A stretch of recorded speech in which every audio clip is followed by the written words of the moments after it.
As rural Americans, we have a unique understanding of and connection to the land. Whether we ranch, farm, log, or simply recreate, what we do today determines our tomorrow. As stewards of the land, it's our duty to ensure that our children and grandchildren can enjoy the outdoors in a similar manner that was afforded us. Join the Rocky Mountain Elk Foundation and ensure the future of elk, other wildlife, their habitat, and our hunting heritage. Visit rmef.org today.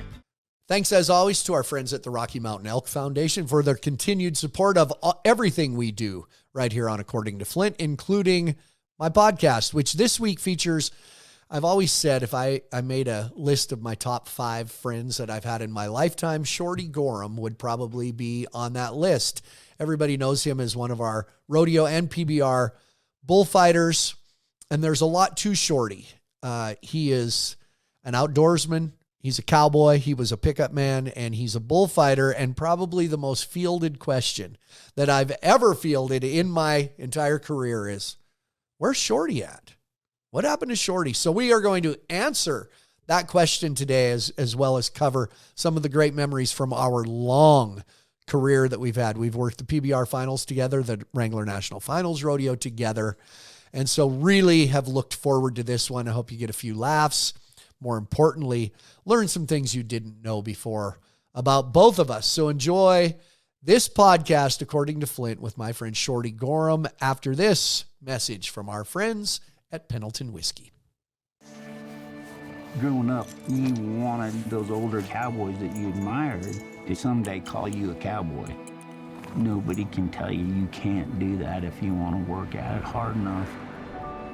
If money's super important, I'm doing the wrong thing, but I kind of got to pinch myself because I truly love what I do. It's amazing what you can accomplish if you don't care who gets the credit.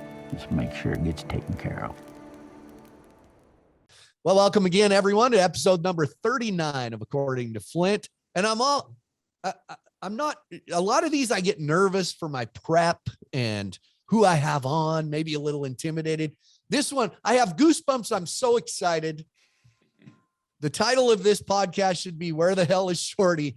Please welcome the clean cut, kind of clean shaven Shorty Gorham. Look at you. You're going almost school teacher, professor on us, Shorty.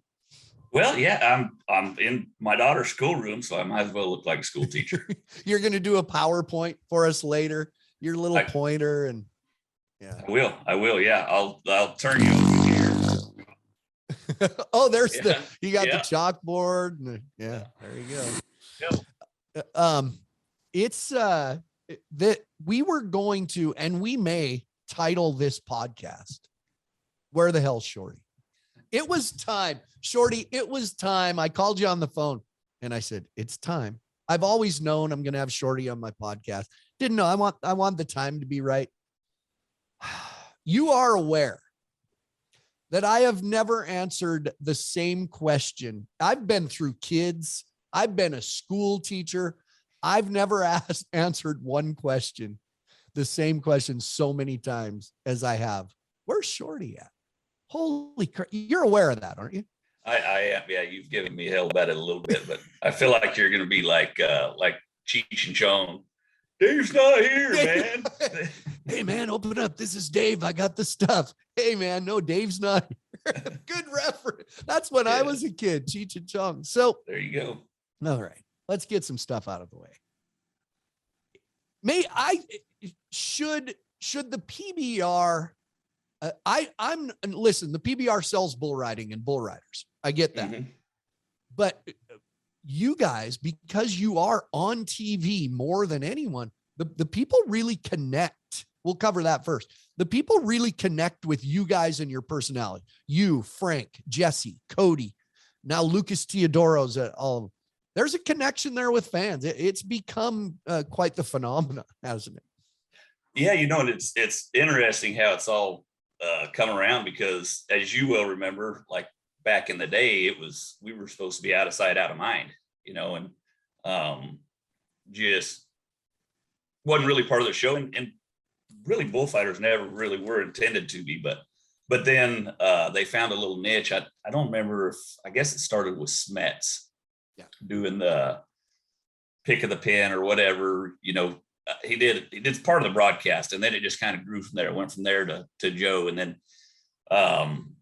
as the TV built and built, they recognized the potential of having somebody on the dirt to give their opinion and their angle. And it's a different feeling from the booth than it is down there in the arena. So it gave us an opportunity to get more TV time. And then I think people realize that, hey, these aren't just three dumbasses out there running around. They actually kind of know what's going on. Well, kind of. I said not just. Just, yeah. Right. That is part of the resume, though. Exactly. You're right. It was, I forgot about it, and I hadn't looked back at that. It was Smets first. Smets was the first one to wear the uniform. It was CarQuest. Remember? My friend Duncan designed that. He was TV. And it is, you see it different. You're involved in it different. You get the feel. Mm-hmm. And then it was our friend Joe Bumgartner, whose TV career was cut very short. Joe Bumgartner, for people, I need to get him too. Joe Bumgartner isn't exactly rated G in what he talks about in the arena. No, or anywhere for that matter. I think it was Albuquerque. He'd talk to bulls. Come here, you blah, blah, blah. And he had the microphone on. Right. He said, come here, you F and CS. And it was on like OLA, whatever it was that time. Yeah. My favorite Bumgartner microphone moment was, and I don't remember who it was, maybe like Robson Palermo broke his ankle or something. And Joe's out there trying to get him out of the arena, and the bull's still in the arena. Everything's kind of still going down. And he's like, come on, let's go. And he's like, my leg. And Joe goes, use your other effing leg. On TV. Classic Joe Bumgartner. So exactly. I don't know but it's been interesting to me. And I joke about, hey, where's Shorty been? Over and over. The good news is, that gives me a good feeling, is people really have, it's a good thing that, because now it's, where's Jesse been? Jesse doesn't come down from Canada as much. Cody Webster now, as we record this, San Antonio. So he's going to miss a couple weeks. Where's Webster been? They notice. Yeah. Whether that's good or bad. And that's not the reason you guys got into this. No, they connect with all of you. Yeah, I think it's a great thing. I think it's good that the PBR has given the Bullfighters that light to be recognized. And I'll tell you what, it's been great for the sport. I can tell you, I've been going to some velocity events and stuff like that. So I've been working with a lot of different guys, which I haven't got to do for the past however many years. And just getting to see the talent pool that's out there. I think doing what the PBR has done with the Bullfighters has drawn a new interest in young guys.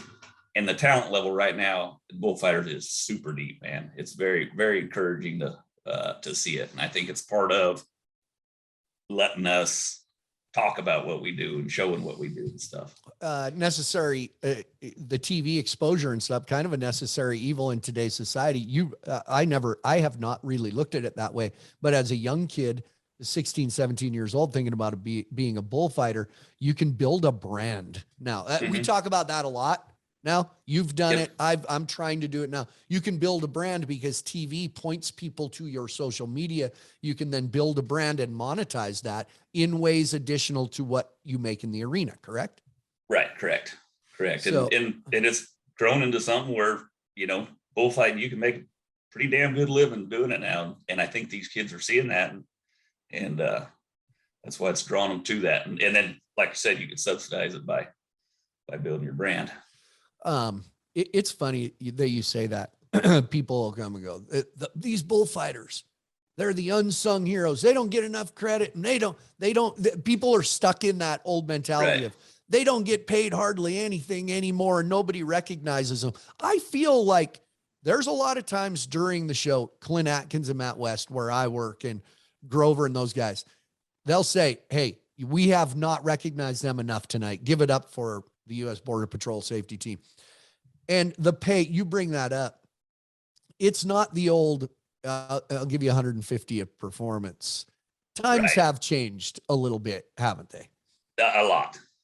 Yeah. I think, in fact,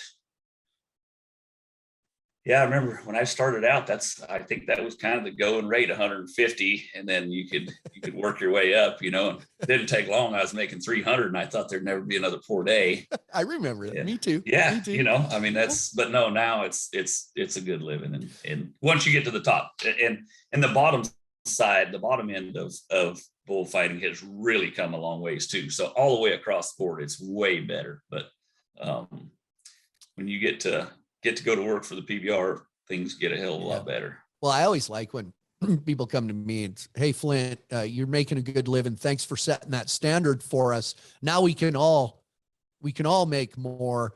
I don't necessarily believe that. I don't either. I don't think, listen, George Strait gets more for a concert than Chancey Williams. Now, right. Would I rather go to a Chancey Williams concert? Maybe, but that's just, I always used to tell people at those meetings, and it was the rodeo thing. Make sure everybody's getting paid the same here. I always told them, if you guys all want to make the same amount of money, go be a school teacher. I think quality should get paid more. I do too. In every walk of life. And that's the whole, every team gets a trophy mentality, in my opinion. And it sucks. There's winners and losers. Yeah. Period.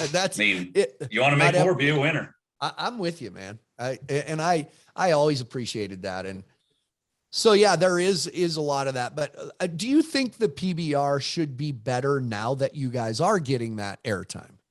Do you think they should be better about the start of the World Finals or the start of every season, explaining here's who you'll see on tour, here's the process? Or is it not important enough because the where the hell Shorty been thing? We'll talk about that.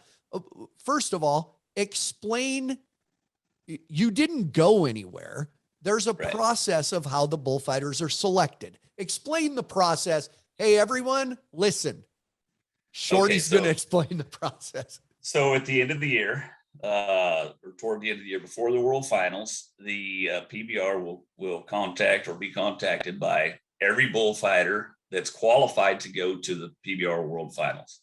Those bullfighters will select the bullfighters. Those bull riders will select the bullfighters that they want to go to the PBR World Finals. There's an order. Okay. Explain, how long is that list of eligible bullfighters? Do you know? Oh, I don't know, but it's 100. It's a lot. If you buy your PBR card, I don't know if there's a certain number of events that you have to go to be eligible for it, but if you own a card, you're eligible to go. So it's for everybody. So of those, after the votes come in, they go in order down the list. The first place guy gets to go, or the first three guys get to go to any UTV events that they want to. If they decline an event, say like right now with Webster going to San Antonio, then they bring in the fourth guy, and it goes on down like that. It's a great process, and it keeps the level of the game at a high level, because it could change every year. You don't necessarily have to get to go next year. And that's the design of it, I think, is brilliant, because it keeps the best guys in the arena all the time. And this year, the opening event, Indianapolis, Cody was at a rodeo. Frank, the one this year has been, where's Frank been? Well, Frank was hurt. Right. Hey, guess what? You guys get hurt too. So, and then Dusty Tuckness was in that order somewhere. Mm-hmm. He broke his leg at the NFR. We had a couple bullfighters that we know as very good, Nathan Harp and Nate Justice. But a lot of the fans didn't know who they were because we went down the line. Definitely, literally went down the line, not quality-wise with those two. I've been very honest with fans when they say, where's Shorty? And I say, he didn't get voted in. Well, that's bullshit. That's what, it's not. That's bullshit. And I'm like, I'll get these bull riders. I've defended I'll get the bull riders, and you tell them. Right. It's not, is it? Expand on what? No, it's 100% fair. It's the way that it should be. And I have no hard feelings or anything. To be honest with you, I'm a 43-year-old bullfighter. I've got other things going on in my life, and bullfighting wasn't necessarily my number one anymore. And that's what happens, you know. I've got other things that I want to do right now, and prioritize them. And when you're playing professional sports, any professional sports, I guess you should say, even in business, when you prioritize something else, it's going to take over, and your what was your number one is going to fall down a little bit. And that's exactly what happened. And to be honest with you, I'm perfectly happy with where I'm at right now. I miss my friends, but other than that, I'm good, man. Yeah, it's you guys. You know, the other thing it keeps you doing is it does. You know, Frank Newsom has talked about it. He's 47, 48, and has been that body. Oh yeah, and he knows it. He Yep. knows it, but he also knows if he wants to continue to work next year, he's got to step it up. There is no guarantee. No, there's not. And he has, he's dedicated to it. You know, it is his life. Bullfighting is 100% his life. And he's working out every day. He's, you know, he's doing things all day, every day to keep him going back. And I'm not. Yeah. So here I am. And I'm like, again, I'm perfectly content. I'm glad that people miss me. It makes me feel really good, but I don't miss it. Like I said, I miss my friends, but I'm just as content being out in the mountains with a pack of hounds and nobody around as I am anywhere else. And we'll get to that. You and I, we were in the locker room. The one thing you and I have had just a lot of it from, comes from our background when we were in rodeo together. We go farther back than any of the other bullfighters, probably. Yeah, Frank, late 90s. Yeah, and Frank and I, kind of the same way. We did the World Finals in 97, and then Frank was gone for a while, and we weren't in the same region. You and I did common rodeos together. Right. Well, I remember sitting, it was about 3 years ago, we were in the locker room by ourselves because we come in and out, everybody's getting taped. And you and I always had those times when we sat there, just us. Yeah. And you said, brother, I know the time's coming. I know each one of these years could be the year that the bull riders pick one of these great younger guys rather than me. And you told me, but I will have no problem with it. I'm ready for it. I got some other things going. So you mentally you've prepared yourself for this. For sure. You understand it. Yeah. You know, I like to think I've got something between these ears, and you can't do it forever, and nor do I want to, you know. I'm still pretty healthy, but hell, I remember, and nobody knew it, but I remember, oh heck, I can't pin down the year, but I remember at the World Finals, I had my bag packed after it was over, and I was just going to leave it there and just leave. And I don't know, for some reason I grabbed it and took it out, and I'm glad I did, but I was ready, you know. I am ready, but I enjoy it still while I'm there. It's the leaving home, it's the traveling, all that part of it sucks. But do you find, because this is me right now, you know, I'm in a spot right now. I got to figure some things out because my body is yelling at me every morning. My mind, my heart, when I get on an airplane, that'll happen every week. But do you find that through that whole process, now the Velocity Tour, I think there is a little more chance to relax. You don't have to hit your marks quite as sharp with all the TV and different things. Yep. You're in a little more laid back arenas, which it is fun. But do you find, like I do, that when you step in that arena, that's almost the most peaceful part of your day while on the road? It 100% is, absolutely, without a doubt. And the velocity events, to me, just, we were talking about it the other day, and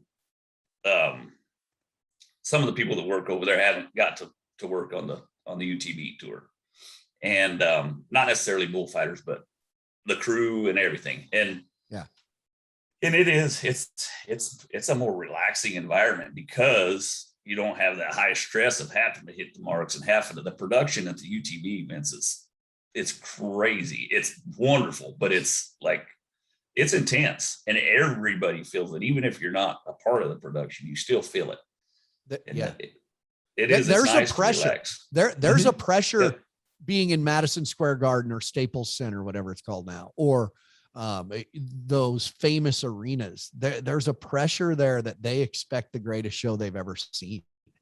Yep. And I don't know. Somebody said to me the other day, I was on a tour. I do those Q&A things. We've done them.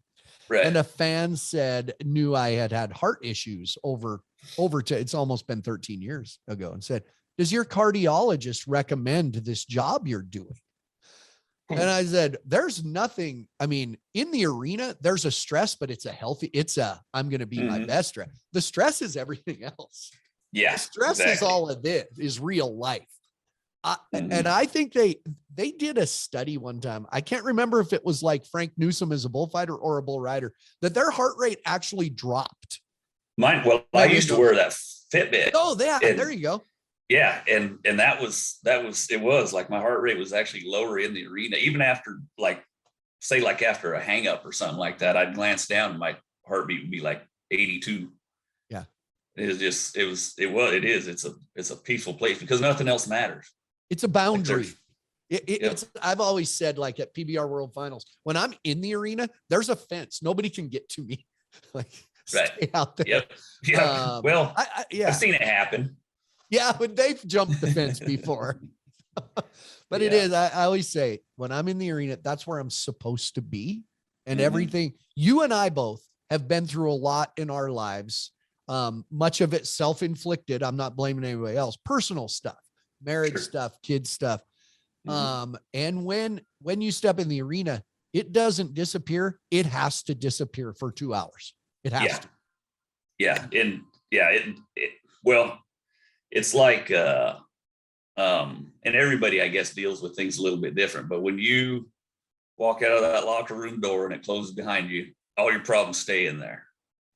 And you go out in the arena, you do your job, come back out, you're back into life again. But for those 2 hours, if you don't put that away, you're not going to be able to do your job, period.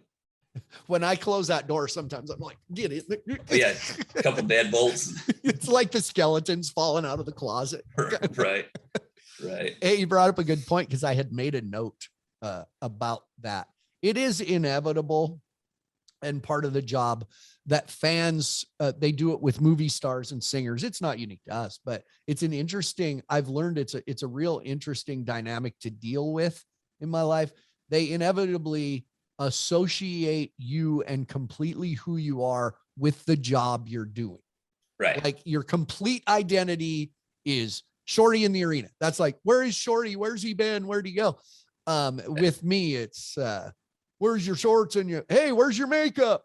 Hey, quit clowning around. Yeah. And sometimes it's exhausting. Like we understand it. That's what pays the bills. Something weird to deal with, though, isn't it? It is, and it's funny because people, hey, that Flint must keep you laughing all day long, huh? It's like, no, he's not that funny really in real life.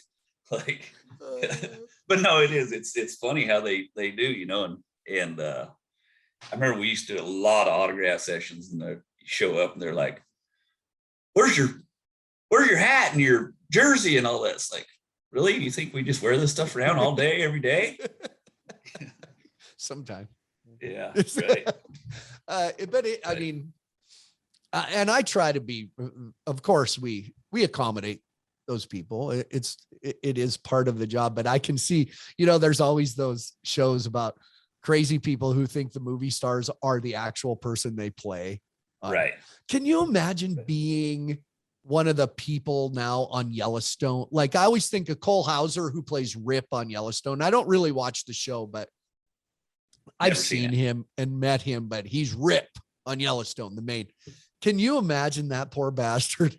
Like, what's his, if it was a real life guy, but what's his headstone going to say? Rip. Yeah, right. That's why you're the funniest man in the business. I'm telling you. Sure. Hey, they always, man, I'll bet they used to say it. I'll bet you drive your wife crazy being like this all the time. Like, no, my kids have always it was hard on them that they used to say, you know, we get the grouchy dad, the tired dad, Right. and the fans get the entertaining dad. That is a harsh reality to what we do. Mm-hmm. You travel, you do your job, you come home, you're tired. Yep. That's tough on families. I think it's the same way with people in the entertainment business in general. We're tired when we get home, and sometimes we're grouchy, and that's not fair. It isn't.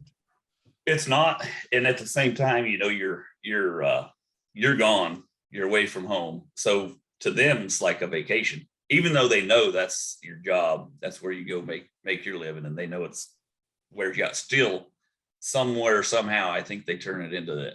When you're gone, you're on vacation. And when you come home, you're exhausted. It doesn't make sense to them. Yeah. But there's been time I talked about our careers go way back. We did a lot of rodeos in California, the Northwest. First of all, we joked about Joe Bumgartner. There's that chain of how people go. There's going to be a generation of guys that have learned from you, and especially from a Cody Webster and Frank Newsom. They're very active with the young guys. So that's going to be passed down. There was a Ted Groney taught a guy named Joe Bumgartner. Joe Bumgartner taught a kid named, you know, like Ryan Heiser and Eric Layton and Shorty. You learned from Joe a unique way of fighting bulls, and everybody passes on a different style. right. Explain. It was pretty, at the time, very different, because we had the Miles Hares and the Rob Smetzes. Lloyd Ketchum and Joe Bumgartner worked together. Explain the Joe Bumgartner school of bullfighting to us.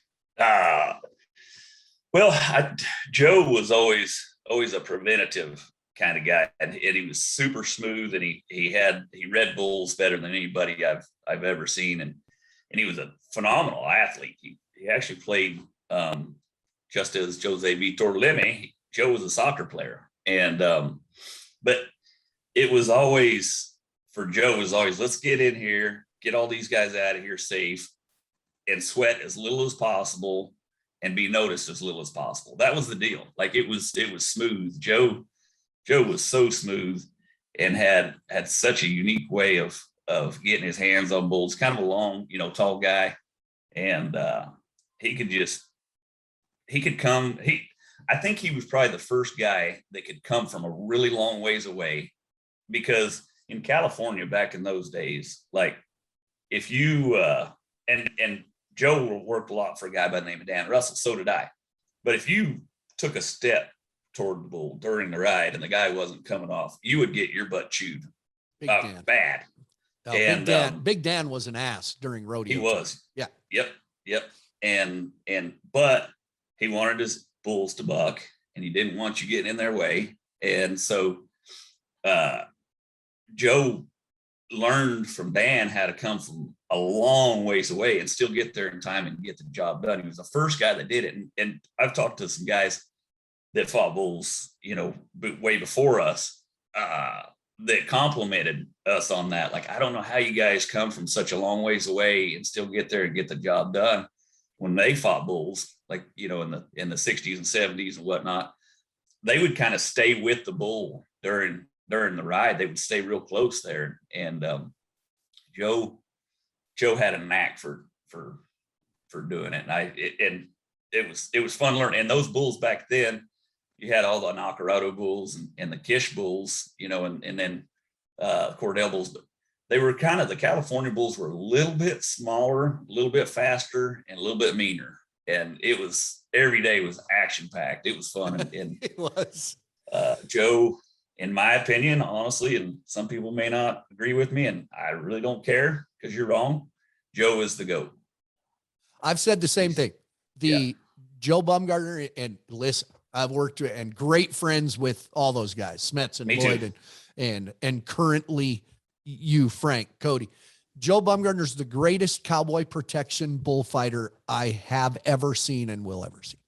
I agree. I'll just say, I agree. He was not a freestyle guy at all. I was just going to lead in. People think the cowboy protection and the freestyle little Mexican fighting bulls deal, Joe would puke because I remember he'd puke anyways. Well, he puked every performance ever of the national finals rodeo. Joe And puked most of them are the rodeos too, just regular rodeos. That's why Yeah. at the bottom of the tunnel that we walk down at Thomas and Mack Arena, there's a garbage can at the bottom just so Joe could puke in it. That's just Joe's. Yeah, that's right. Yep. But I remember being at Pleasant Grove, Utah, and the Kirby's they had an old Mexican fighting bull that at the end of the rodeo, they'd turn out and you got the Bullfighters. Joe worked that rodeo. He'd have to fight him. And he was scared the entire rodeo. He threw up. He hated it. Absolutely hated it. I've never seen any, but you didn't like it either, did you? No, I didn't like it, but yeah. And luckily by the time I got to work with Joe had, enough clout that we didn't have to fighting bulls. If Joe was fighting, they didn't turn out to fight. F you. He said, by the way, that's his favorite word. That was always, oh yeah. We ain't going to fight those effing things every time. Did you, I look back at, there was a time that rodeos for some reason were hiring two clowns. One is I'd do the walking and talking. They'd bring in somebody to do the act. Troy Lurwell would jump his motorcycle. Or I never thought it worked. I didn't like it. Two funnies doesn't make funnier. However, we got to hang with great people. And I'll never forget, did you ever think a moment when it's 104 degrees in Hermiston, Oregon, and we had walked out to work the sheep riding before the rodeo or something. Me, Keith Isley, who's a legend, Hall of Famer to me, one of the greatest pure rodeo clowns of all time. You and Joe Bumgartner. I have the picture and I don't even know who took it. They're like, here guys, let's get a picture. And we were laughing about something. We put our arms around each other. Bam. Yep.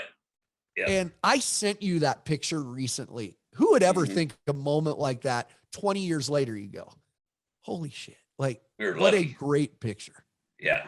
And all it does for me is go, look at the relationships we have and the guys we worked with. It's crazy, isn't it? Yeah, it is. It is. And that's something I think with rodeo that's a little bit different than the PBR because, we go typically on a typical day at a PBR event. We're in the hotel room. We do our, whatever, waste the day and then go show up, production, run through, event, go home, go back to the hotel, pretty much, but like rodeo, like you had your motorhome there. And so, like if it was you and Joe and I, we'd have to show up, help feed grain stock, do all that stuff. So we were at the arena like all day.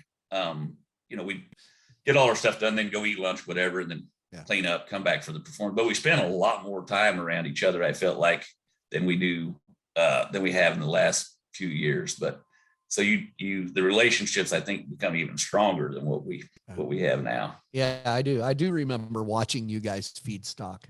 That was great. Drinking your coffee from really yes, really bonded. I did when I was now the first spring I went, it was before your time. The very first spring it would have been the spring of like 98. I went and spent it Red Bluff, Clovis. We went to Bakersfield and Wood Lake. And I did feed every morning. I'd get up and I'd feed.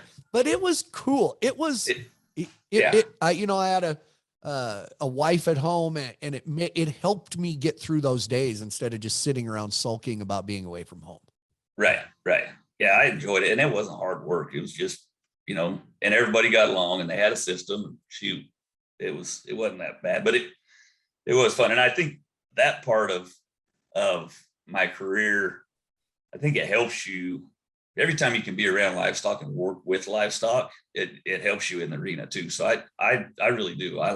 In fact, for I don't know how long, I would be back loading stock. I would get in my bullfighting attire before the rodeo, and I would be, or most of it, and I would be loading bucking horses, loading steers, loading whatever. And then right before the bull riding, like during the barrel racing, I'd run back, put my knee braces on, come out to the arena and fight bulls. And I think it helped me because you didn't sit around worrying about it all day. Like you were busy and then all of a sudden, boom, it was go time. Sorting stock, we'll just keep it to bulls for the sake of this conversation. sorting bulls in the back pens. Not just that, but I remember you guys and me, I got involved. The big rubber tubs out in the arena, and you'd grain and let the bulls out, and you grain them and they're around you. Probably, I think young guys who want to be bullfighters who have never been around stock don't understand that does you more good than any other thing you can do, because there's mannerisms and things you'll learn about them, right? There is. And you can learn it from all livestock, but yeah, absolutely. Just watching their mannerisms, how they move, what catches their eye, whatever.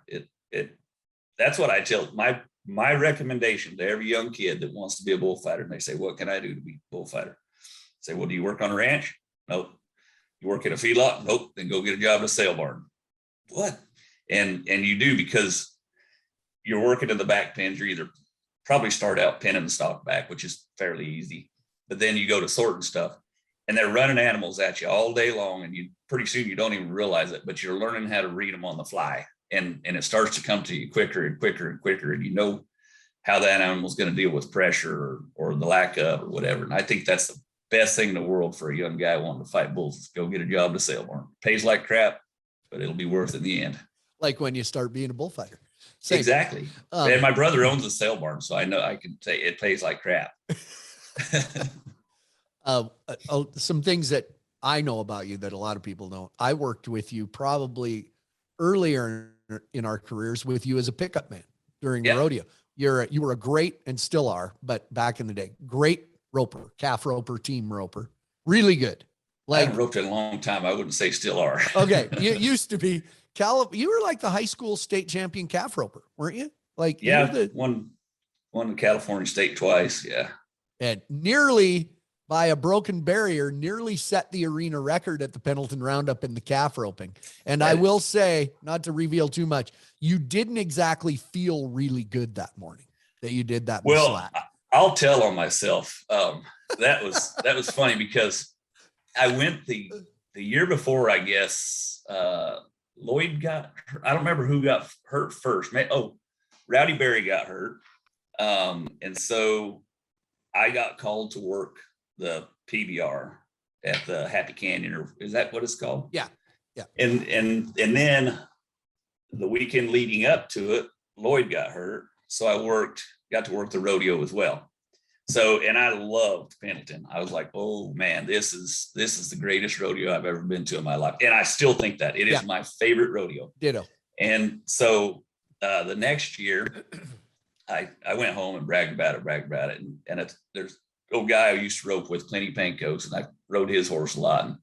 And anyways, I said, we're going. If I'm fighting bulls or not, I'm going to enter that thing just so I have an excuse to go. And so we go and stayed out all night partying and whatever. And I get a ride back to the front gate, and I'm coming through the front gate, and here comes Clinty, and the horse is tight. My rope's on. He's got my string, and he starts chewing my ass. He's like, where in the hell have you been? You dumb son of a bitch, you're up in 8, get da da da da. And he is reaming my ass. And I don't know if I was hungover yet. Let's put it that way. But I said, Clinty, you got this shit all wrong, man. I came here for the party, not the roping.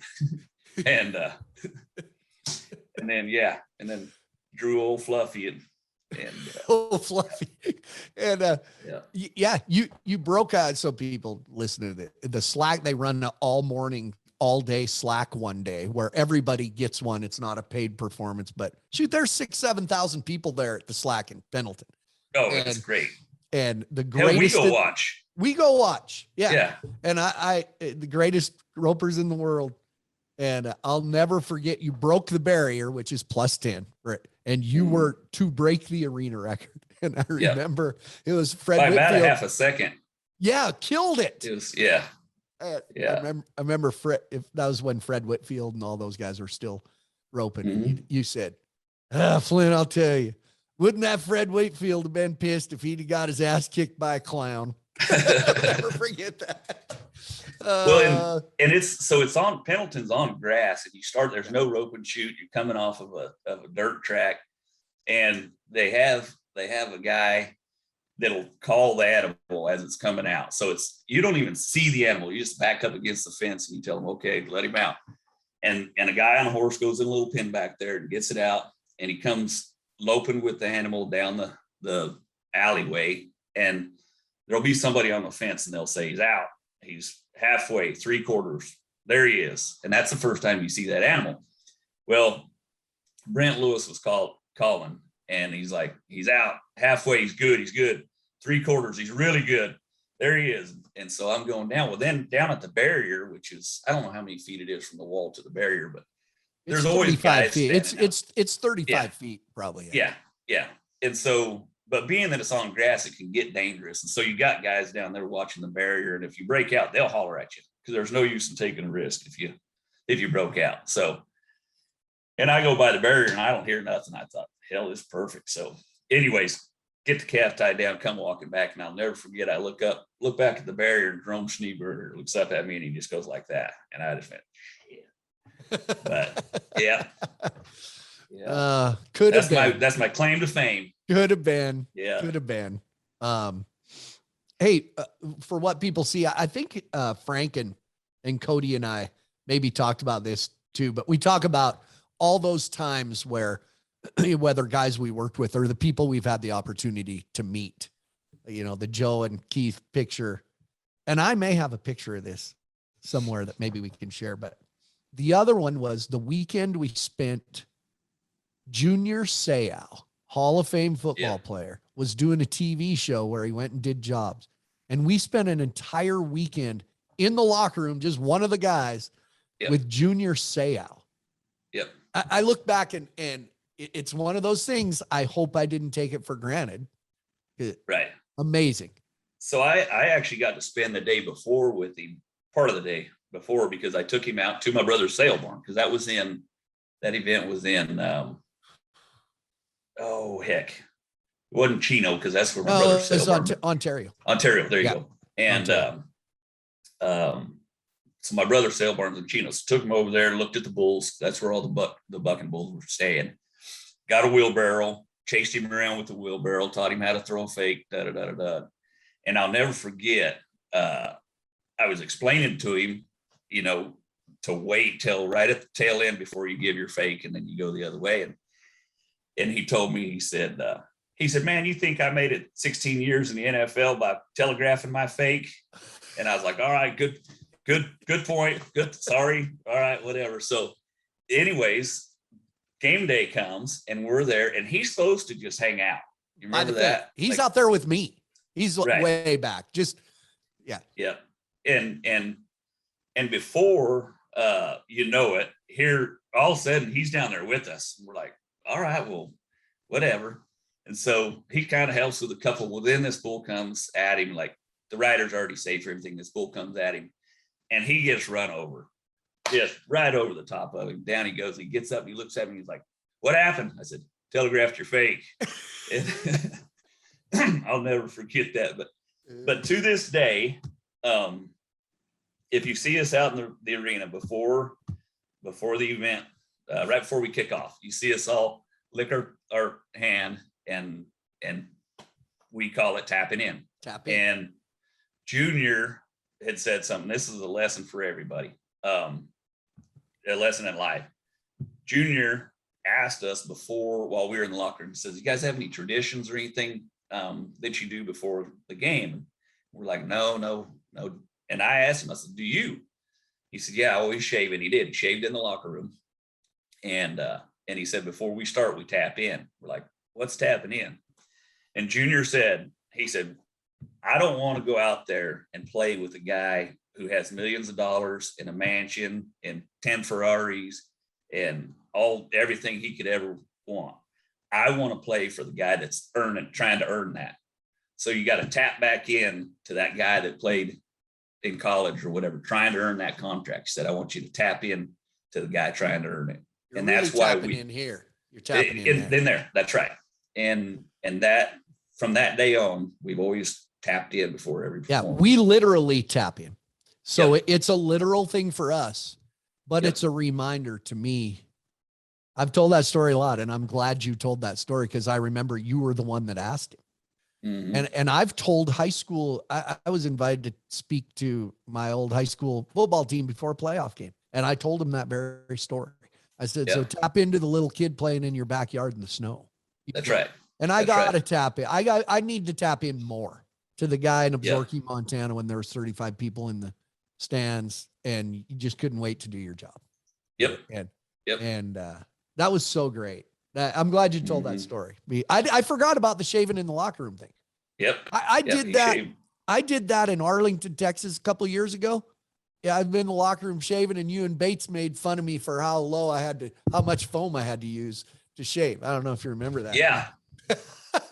Yeah. Well, good thing you stopped at your face. Got to keep Yeah. your stuff tight, man. Yeah. Yeah. The real live Sasquatch here you're talking to. Leave me alone. I don't know how to, I don't do anything political on here, but I think it's interesting. Like the Bullfighters on the UTB tour wear U.S. Border Patrol uniforms. They're the sponsor of that. And I've always liked that it's more to you than a uniform. Like you have you're on the southern border of Texas, down on the Mexican border. And that uniform, you've had opportunity to spend time with those guys. It just was more than a uniform to you.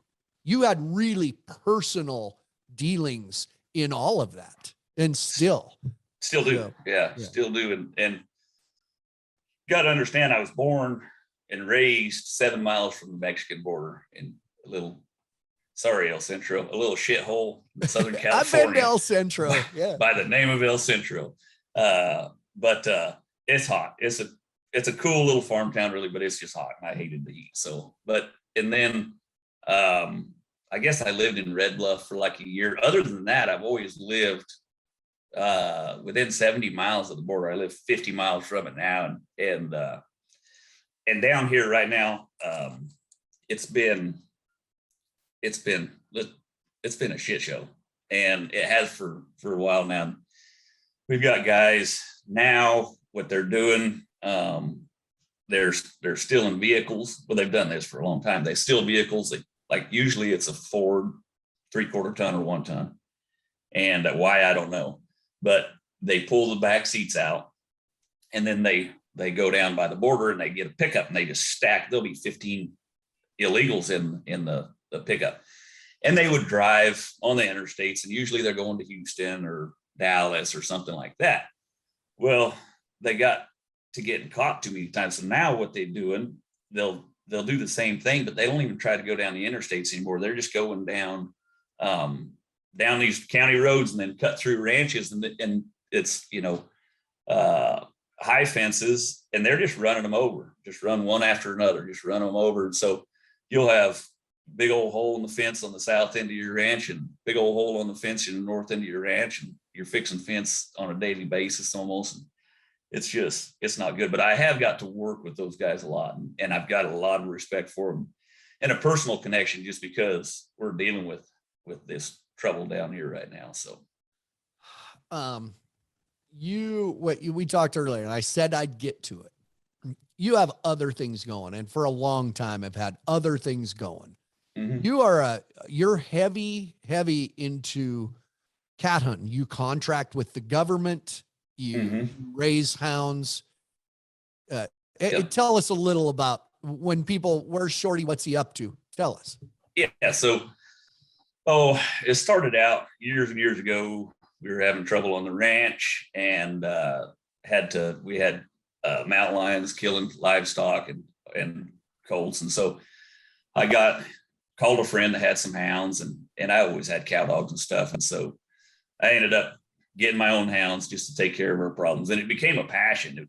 First it was just remedying the problem, but it became a passion. And it's like anything. It's like, like a roper always looking for that better horse, or a barrel racer always looking for that better horse. You're always looking for the better hounds. And if somebody's got better hounds, you're trying to figure out how they got them, where they got them from, and how you get hounds like that. But it became a passion, raising them and training them. And I did it for a hobby for a long time, just because I love that part of me. And it's kind of a place where you go out, you're by yourself, just you and the hounds.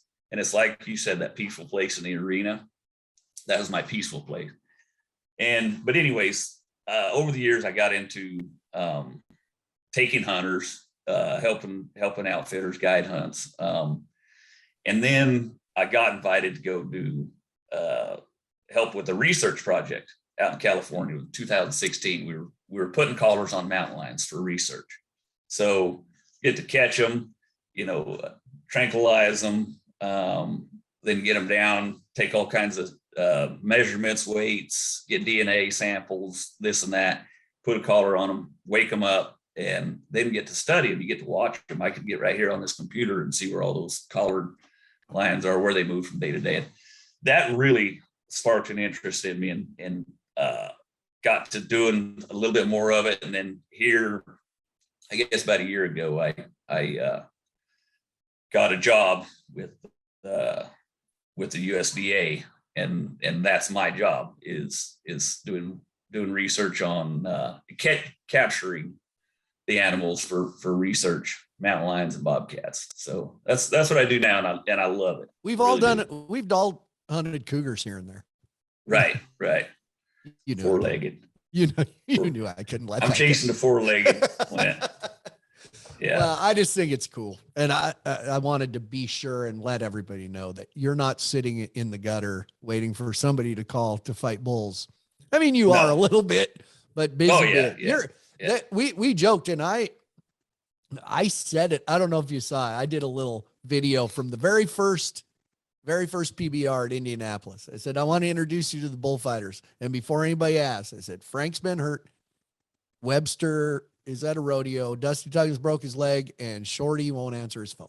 So I didn't have one for 2.5 months. Yeah, I know. Yeah, I was out in the middle of the wilderness with no phone for a while. Man, you want to talk about teach you how to slow life down again? It was actually refreshing. When you come out of the mountains, you look like Tom Hanks on Castaway, long hair and a beard. Yeah, I just needed my volleyball. Wilson. His name was Wilson. Wilson. Yeah. There you go. Before I let you go, I mentioned earlier, I'm right now, and believe me, it doesn't get me down. Some days it does.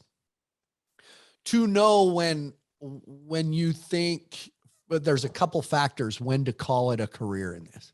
Number one, when you think you should. Mm-hmm. Number two, when you think you can. Because I use this, people probably get tired of this analogy. I always use the Brett Favre analogy. When the hell is he just going to retire? That is said by people who have never spent years in a locker room. Right. Yep. That's the hard part. Yep. Yeah. Like I said, I miss my friends, but other than that, I'm good. And I don't know that there is ever the perfect time to call it. You know what I mean? Yeah. Like, how is everything perfect? It's, you talk to people about having kids, and they're, well, I want to wait till everything's perfect. And like, you never feel like it is, right? It's kind of the same deal. Or maybe the career thing is like kids. I always tell people it'll never be perfect, but it's sometimes you shouldn't have kids. Have those kids or get married and then make it perfect. And that's, right. I guess, changing careers. Just go through it and then make it perfect. So, I have struggled a little. And who doesn't like to be recognized in an airport? Right.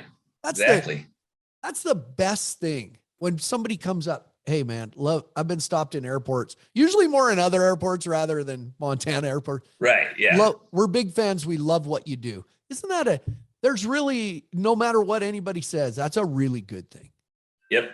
It does. It feels good. And it's random places that it happens to. Like, you might be having a bad day. You're in the dumps and you walk up to the ticket counter and the ticket lady recognizes you. Yeah. And, I never knew your real name was Seth. I always knew you by Shorty. Oh, there you go. And then, and it's like, all of a sudden your day just got better. It is a good feeling. Remember when we stopped at the Full Belly Deli in Townsend, Montana? I do. Random. And that lady went, yeah, I got Flint and Shorty, and she was coming to the PBR in Billings. Yep. Remember that? Yeah. It was a good thing. Yeah. Those are awesome times. Yeah. Speaking of, how's London? Ridge, right? Your little Ridge, boy? yeah. What's he, 3, 2? He's 3. 3. I Yeah, was he's thinking- mad at me right now. Why? What'd you do? Well, so we got my little laptop in here. Anytime I have to do computer work, he comes in here and watches videos on London's computer. And so I told him I had to come in here and do a podcast, and he wanted to come in and watch videos, but I knew it would be too loud, so I couldn't let him. So Tell him I'm sorry. he's mad at Tell me. him I'm sorry. I'm sorry. I will. And London, I will. how's London? She's running some good horses, as always. Good. Yep. She's doing good. She just, All right. God, can't believe it's been 14 years and she's already outgrown me. So I know it. she's I know. tall. Well, my little girls that threw popcorn at you at Caldwell, Idaho on your birthday, they're growing up too. So I know it. I know it. Well, tell everybody hello around there. Appreciate you. We miss I'll you. do it, my friend. We miss you, Shorty. Well, hey, 2 weeks. Yeah, from when we do this, you will be, as everybody should know, Little Rock, Arkansas. I'll be in Little Rock, Arkansas. See y'all there. We're going to call it a cameo. Shorty's There you going to go. make a cameo in Little Rock. Thanks, buddy. I love you, man. It's great to talk to you. Love you too, man.